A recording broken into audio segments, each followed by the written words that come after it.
சட்டமய நண்பர்களுக்கு வணக்கங்கள். இன்னைக்கு நம்ம பார்க்க போகிற விஷயம் என்னன்னா மோட்டார் வாகன சட்டம் தான். இது பார்த்தீங்கன்னா ஆல்ரெடி இது சம்பந்தமாக ஒரு குறும்படம் ஒன்று பண்ணியிருக்கோம். அது மட்டும் இல்லாமல் இந்த மோட்டார் வாகன சட்டங்களை பற்றியும் நம்ம நிறையா பேசியிருக்கோம். அது எல்லாமே கீழே டிஸ்கிரிப்ஷனில் கொடுக்குற மாதிரி எல்லாத்தையும் பாருங்கள்.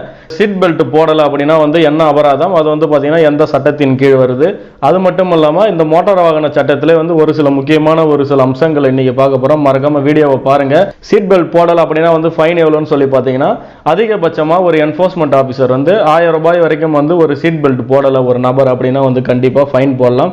நடிகர் ரஜினிகாந்த் அவர்கள் பார்த்தீங்கன்னா சீட் பெல்ட் போடலை அப்படின்னு சொல்லிட்டு 26/6/2020 அதாவது ஒரு மாதத்துக்கு முன்பு பார்த்தீங்கன்னா சீட் பெல்ட் போடலை அப்படின்னு சொல்லிட்டு அவருக்கு ஒரு இன்ஸ்பெக்டர் லா அண்ட் ஆர்டர்ல இருக்கிற இன்ஸ்பெக்டர் ஃபைன் போட்டிருக்காங்க.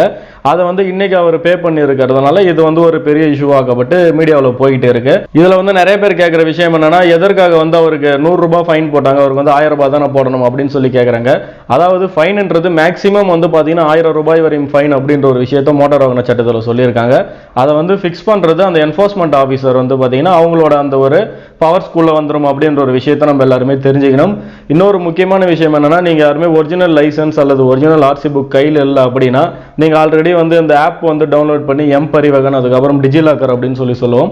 அந்த ஆப்பை எப்படி பயன்படுத்தி நீங்க டவுன்லோட் பண்ணி காவல்துறையினரோ அல்லது மற்ற யாராவது என்ஃபோர்ஸ்மெண்ட் அதிகாரி உங்ககிட்ட கேட்டாங்க அப்படின்னா, அதாவது ஆர்டிஓஸ் இது மாதிரியான ஆட்கள் உங்ககிட்ட வாகனத்தோட புக்ஸை ரெக்கார்ட்ஸை கேட்டாங்க அப்படின்னா நீங்க அதை காமிச்சு கண்டிப்பா பயன்பெறலாம் அப்படின்ற ஒரு விஷயத்தை கண்டிப்பா தெரிஞ்சுங்க. இது போல ஒரிஜினல் டாக்குமெண்ட் என்கிட்ட இல்லை, அதனால எனக்கு ஃபைன் போட்டாங்க அப்படின்ற ஒரு விஷயத்தை தவிர்க்கணும் அப்படின்ற ஒரு காரணத்துக்காக கொண்டு வரப்பட்டது தான் இந்த டிஜிலாக்கரும் பரிவகனும். அதுக்கான அந்த ப்ரொசீஜர்ஸ் கீழே கொடுத்துருங்க டிஸ்கிரிப்ஷனில். அதை கண்டிப்பாக எல்லாரும் பயன்பெறுங்க.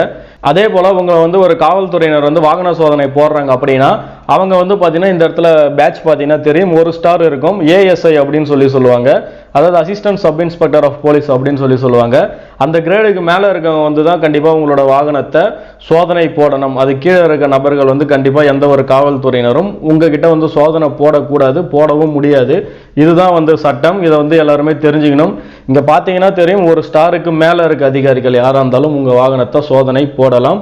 அவங்க டிமாண்ட் பண்ணுற அந்த டாக்குமெண்ட்ஸோ அல்லது அவங்க கேட்குற அந்த கொஸ்டின்ஸுக்கு ஆன்சர் பண்ண வேண்டிய கடமை நம்ம எல்லாருக்குமே இருக்குது அப்படின்ற ஒரு விஷயத்தை எல்லாருமே தெரிஞ்சுக்கணும். அதே போல் இன்னொரு விஷயம் என்னன்னா 14 வயது கீழே இருக்க குழந்தைகளை நீங்கள் காரில் கூட்டு போகிறீங்க அப்படின்னா கண்டிப்பாக அவங்களுக்கு சீட் பெல்ட் கம்பல்சரி. நீங்கள் எல்லா கார்லையுமே பார்த்தா தெரியும், ஃப்ரண்ட்டில் சைல்டு இது மாதிரி அங்கே எதிர்க்க உட்காரக்கூடாது அப்படின்ற ஒரு விஷயம் கண்டிப்பாக இருக்கும்.